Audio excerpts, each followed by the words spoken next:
Hi, I'm Deborah. And I'm Lawrence. And in this video, we're going to talk about signs that you may be depressed without knowing it. Because of the pandemic, a lot of people who have never been depressed before are getting depressed. So a lot of people have never really thought about this, are getting depressed. And sometimes the signs can be really subtle. Yeah. You know? Yeah. And so the main problem that I feel with diagnosing depression is the symptoms list. So I got... Yeah. I mean, the problem with that is, it's a very specific criteria, and, everybody's depression is different. There's no real, set in stone symptom list. I mean, sure, there's usually some common symptoms. Yeah, I mean, but the big problem is that the DSM, the Diagnostic and Statistical Manual that physicians use, including psychiatrists and everyone, that gets updated every 20 years, maybe. Yeah, I think they're on 5 now. Yeah, they're on 5, and so it gets updated very infrequently, and we've started learning a lot about depression, definitely in the last 20 years, that is not then in the that DSM. book. Yeah. So, and also, before I got diagnosed at age 27, and I had had depression for about 20 years. It never occurred to me that I had depression because I didn't have a lot of the symptoms on the list. Also because I had had it at such a young age, it seemed normal to me. But the thing is that even for someone who hasn't been depressed, up until recently or whatever, some of the signs won't apply. So for instance, I never had a change in appetite. I never had a change in sleep patterns. There's a lot of things that, for instance, they have, persistent, sad, anxious, or empty mood. Okay, well, most people would think of that when they thought of depression. Okay, sadness, thoughts of suicide, loss of interest in activities previously enjoyed, blah, blah, blah. But there are a lot of other signs, as Lawrence was saying, it's very individual and it's very complicated.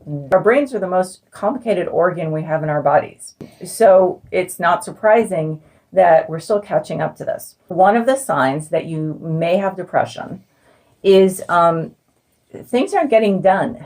Yeah. So, yeah. I mean, you're putting off housework, maybe hygiene, maybe doing your school or work for your job. You're not being productive, and you don't know why. That's the thing. And people say, "Oh, you're not productive," in a rude way. It's not. You're just not good at things. A concrete example from my experience is when I was depressed and not yet diagnosed. I didn't renew my car's registration. There was no particular reason. I had the money. I mean, granted, I wasn't making a lot of money, but I know, I would have put the money aside. I just didn't do it. I mean, granted, the DMV is not the most fun place in the world, but I had been renewing my car's registration for years. But when I went into a major depression, I just didn't get it done. So, of course, I got pulled over by a state cop and got a huge ticket. Yeah. And, that's the kind of things that it seems silly when you look back at it in retrospect, but at the time it just didn't get done. So you don't know why these things aren't getting done. It's just you're not doing them. I mean, for me, this is one thing that you're gonna resonate with: vacuuming. There's a little bit of a reason in addition to me just not having the motivation to do it, which is our living room is really cluttered, and the person who put all of the things in the middle of the floor has not cleaned them up yet.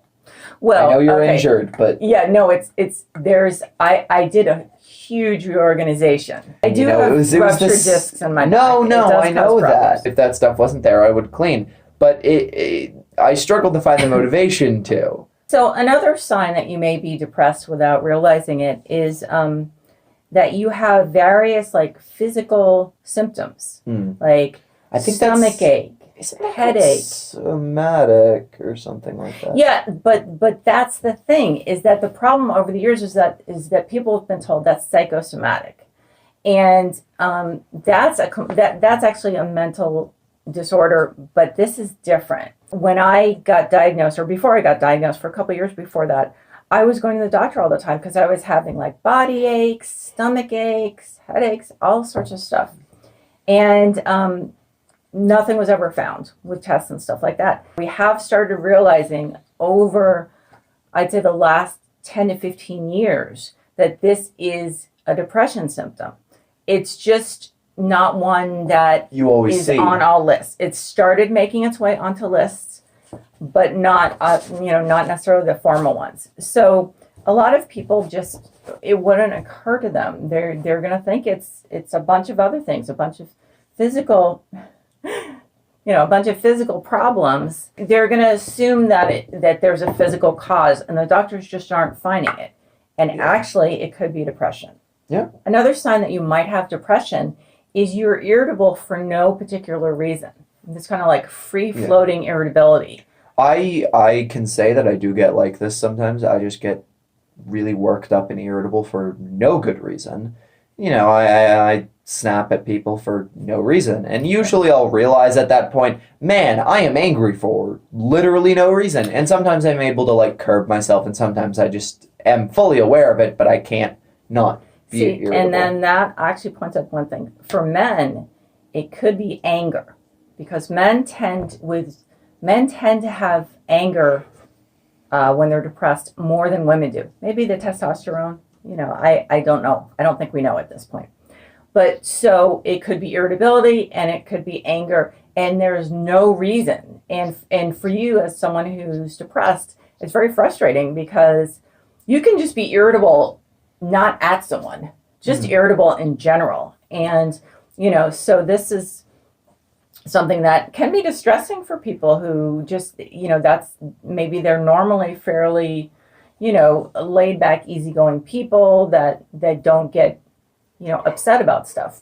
So, so that's definitely a sign. If you're normally someone who just doesn't get irritated at everything, which is what you often do with depression, or, a lot of things, then that might be a sign that you need to get it checked out. So the fourth sign we're going to talk about that might indicate that you have depression is you're being unusually negative and pessimistic. When I was a teenager, before I was diagnosed, my mom used to say, "You're so negative." And when I got diagnosed and started treatment, I turned out that I was actually a very positive person. So it was 100% the depression.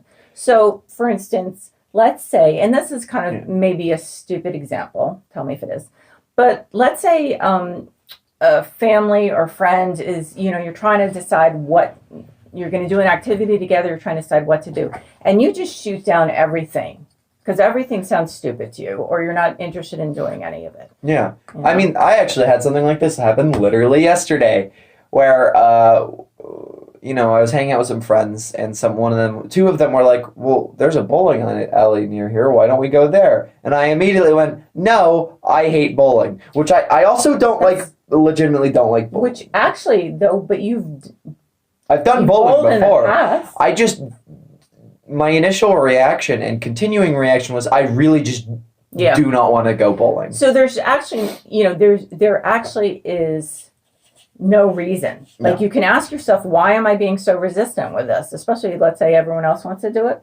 You have no idea. It was 2v2 in that situation. But well, anyway, but the thing is, if you normally are, again, pretty easygoing and like, you're like, sure, let's try it or whatever. Sure, why not? Because the point is spending time together, and you're shooting stuff down. You're negative. You're very pessimistic about the chances of something working out, or, let's say you're applying for a job and normally you're pretty positive, but all of a sudden you're just like, yeah, I'm not going to get it. And why should I even bother? So if you're having those kind of thoughts that just are not normal for you, then that definitely could be a sign, Yeah. So the last sign we're going to talk about that might indicate depression is you are feeling detached or kind of separate from the rest of the world. Like there's a glass wall maybe in between you and the rest of the world. You're just, you're not connected. Yeah. And, I mean, that's a really unusual, that's one you don't hear about very often. Yeah. I definitely feel that way a lot. Yeah, it's not a great feeling, I'll say that. Because I get that feeling quite a lot, and I do not enjoy it. I very much do not enjoy it. Yeah, and this actually, if you're familiar with anxiety, this is not the same as the feelings you can get after an anxiety attack. It's not that extreme. It's just a sense of disconnection. Yeah. It's one of those things that's a little hard to describe. So in other words, you may feel like there's something blocking you off for the rest of the world. You may feel like you're not connected. There are a lot of different ways, you could describe it. But you just feel that not in the sense that you're not involved with things, but that you're literally just not, there's something keeping you from feeling like you're present in the world. Yeah. So it's not a fun feeling. Yeah. So hopefully, one of these signs, one or more of these signs, will resonate with you if you are depressed and don't know it, and you want to follow up with it if they do. Yeah. Because get in contact with somebody who can check you out and possibly diagnose you.